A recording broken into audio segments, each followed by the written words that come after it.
although the visors are clean at the moment. It seems like the drizzle has stopped.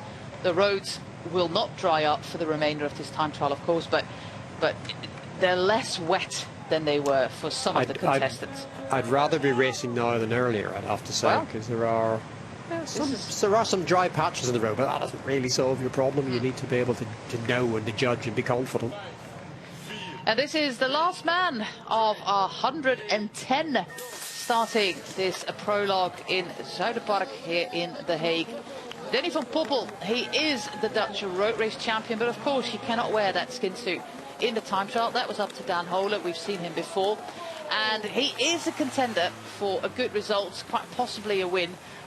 Although that time for Cameron Rogers, almost 54 kilometers an hour average for the 20-year-old from Australia. The time to beat, 4:26.93. First, we'll have Ethan Hayter crossing the line. That is about to happen. He should be in the final kilometer right now, Ethan Hayter. And then this man is also a contender. But yeah, why not TTT? He's got the track skills. He looks like he means business here. Yeah, lovely compact position. I just kind of look at it and think, well, if it's that kind of race, then Ethan Hayter ought to have what Tim Thorn-Teutenberg got to bring to this, except Ethan Hayter ought to have more, and here he is now. There he is, 4:26 is the time. He's at 300 meters from the line. It's going to be very, very tight here for Ethan Hayter to beat that time of Cameron Rogers. He is the national champion of his country. He's giving everything all the way to the line to beat that time of Cameron Rogers and get that first orange jersey. Time is ticking by. Is he going to beat it? He is going to beat it. 33 hundredths of a second. Ethan Hayter is now the fastest man out on the course. And Cameron Rogers was beaten by Ethan Hayter. That was a very close call. Short prologue races, they always come down to kind of tenths and hundredths of a second, and that's exactly what we've just seen. This is kind of a course that I wouldn't say it's tailor-made for Ethan Hayter, but he's got a lot to bring to it. He might have liked it a little bit longer, but he comes with that track background, a very refined time trial position. And just nipped that from under the nose of Cameron Rogers. I think for a split second, did Cameron Rogers think maybe he'd survived? There was just a spark of maybe a little bit of optimism before the time flashed up. Oof, so close. Time has just been adjusted. The difference between the two, 28 hundredths of a second. Tim Thorn-Teutenberg, TTT, he is running out of time to beat that time of Ethan Hayter, but he needs a good position for the bonus seconds in the sprints that are coming tomorrow, and quite possibly take that orange jersey off the shoulders of Ethan Hayter. Although Hayter himself can do a good sprint as well, but Tim Merlier will be the dedicated man there. Yeah, no, I think tomorrow is all about Tim Merlier.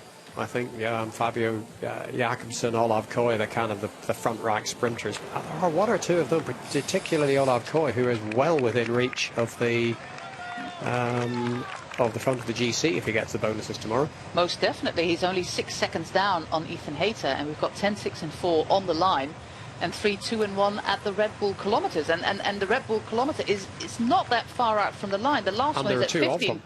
Yeah, 2 of them, one at 58 and one at 15. Solid time here by Johan Prijs-Petersen, the Danish rider, but he's not going to beat that time of Ethan Hayter.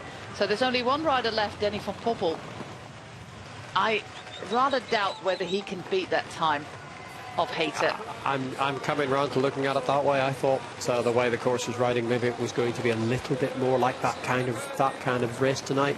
But looking at the way Ethan Hayter approached that, and particularly Cameron Rogers as the rider who's in second place, it's that kind of tracky time trialist crossover that's really getting results here tonight.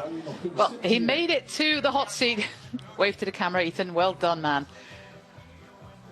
Look at the differences. 28 hundredths of a second, 44 hundredths of a second. Yeah, it's not 28 seconds. No, it's not. So no, this misses one digit, 10 there.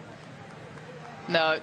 Denny van Poppel is not going to beat that time. Still got 400 meters to go, 11 seconds. That is impossible, even if you are Matt Richardson on a track. But he needs that time. He gets a free roll Oh, that's very dark all of a sudden. He gets a free roll today. In the sprints, of course, he doesn't have to do the lead-outs. It's all for himself this week for Denny van Poppel in the Tour of Holland. It's a good start for him, but the win is for Ethan Hayter of the Soudal-QuickStep team. British national champion brings home the win in the prologue and gets the first orange jersey.